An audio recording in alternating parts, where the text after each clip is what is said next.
Rusty returned to the ship in a hurry, rolled past me, down the hall, and straight into the cockpit. The ship lifted off and skipped twice before I could even start asking him any questions. Why do you do it? Because I am programmed to, sir. So is collecting your main mission? Yes, sir. I felt a bit betrayed by Rusty. He was part of the crew, part of our team, but it seemed our robot friend had an entirely separate agenda, and a part of me worried that agenda may interfere with our plans. Is that why you left me to die? You are still functioning, sir. You told Kilroy my worst fear was to die alone, and you encouraged him to leave me there. Why? Rusty's gears roared into action, his eyes glowing red. It raised the odds of your survival by 68.767%, sir. I slipped Rusty's wrench from my boot and handed it to him. He immediately grabbed hold of it and tightened the bolt on his wheel. You knew your wrench would fit the bolt on that shackle, didn't you?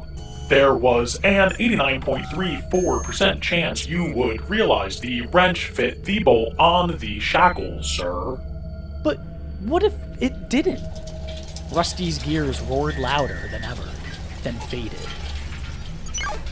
Then my mission would have been delayed by 2.34 Earth years, sir. Rusty's mission benefited from my survival. It also benefited from Kilroy's death. But what about the next mission? What happened if or when I became a burden to his ultimate goal? Whatever that goal may be. Rusty, what is your goal? Rusty's eyes glowed red and stayed red, casting a dull glow on the cockpit wall. My main goal is to travel to the planet you call Earth, sir. I doubted the female Earthling knew about any of this. Questions stormed in and out of my head. Too many to ask, but too many to pass up. And the universe? Is the universe ending soon? Define soon, sir.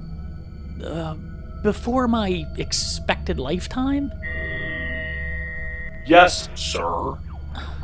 Rusty seemed perfectly fine with this revelation, but it made me want to crawl into the corner of the cockpit and cry. Then why do all this? Why even collect the jars? It is my mission and what I am programmed to do, sir. I envied Rusty, and wished I could simply shut off my brain and go about my final days as a robot. Ignorance was bliss, though something told me Rusty wasn't ignorant at all. And I'd assume the female Earthling is unaware of you being Isper? That is correct, sir. I threw my hands in the air. This just keeps getting better and better. What does? I peered over Rusty's head to see the female Earthling leaning against the cockpit doorway. You're okay. Her voice was low and slow. What does? What keeps getting better? I looked toward Rusty, who was more interested in tightening his wheel bolt than anything else. August! She clutched her side and winced. No, he's dead. I mean, August lied. Testroon is a barren wasteland. And how do you know that? I looked toward Rusty, again, but my robotic friend was of no help. Well, we traveled there after defeating the Life Enders. The female Earthling scrutinized me for a moment, then turned toward Rusty. Rusty, is this true? Dean Kilmer is correct, Master. The planet known as Testroon supports no known life, and we are no longer being tracked at the present time.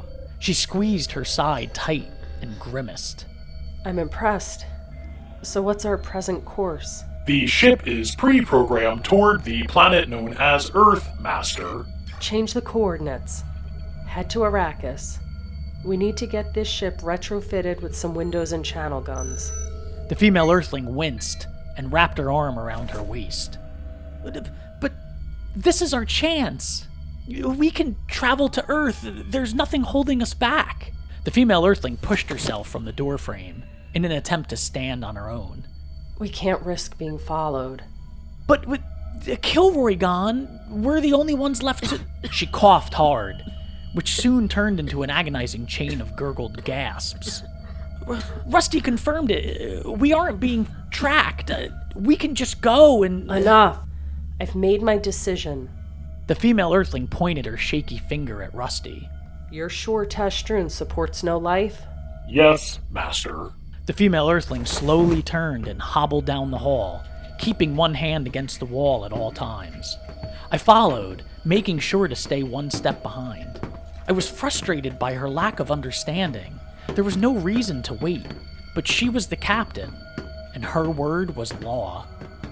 Where are we headed? To check something. Down the hall we went, until we reached the small room that held August's body. With Rusty's help, she flipped August onto his back, revealing a frozen smirk. He died protecting me. She removed a flat, round object from her side pocket. Let's see if I'm right. The female Earthling pulled August's shirt up and pressed the object against his exposed belly button. What are you searching for? He lied about where he's from, and he's clearly well-funded. You think he's fake? We're about to find out. The female Earthling always questioned August's identity. She was always suspicious of stumbling upon another human. Why didn't you do this test when you first met him? Because it would have killed him. The object flashed 3 times, then faded. Damn it, he's legit. She slipped the object back into her pocket, then headed into the hall. So if he's human, where did he come from? That's the big question. She stopped to catch her breath. Her skin was flush and her eyes dull. She was fading. Did you get Gau's head? What? No, I didn't. She fell to one knee. He's not gonna be happy. I think you should lie down. The female Earthling crumpled to the floor, slipped her arm beneath her head, and passed out with her eyes half open. Rusty rolled close and scanned her body. She is in repair mode, sir. I wanted to help her get comfortable, but dared not disturb her slumber. So there the female Earthling stayed, on the cold hall floor. Shall I stay on course, sir? Rusty waited for my response. I wanted to travel to Earth, but she was my captain, and the reason I was still alive. When we first met, she could have left me to die on that desert moon. She could have shoved me into the garbage chute, or left me on Fen, but she didn't do any of those things. I owed her my life, many times over. The least I could do was follow her orders. We should stay on course, Rusty. Very good, sir. Rusty rolled off toward the cockpit. I made myself comfortable on the chilly telex floor and watched over her. I wasn't sure how long it took to get to Arrakis, but it couldn't come soon enough. I needed a change of scenery and a little bit of luck.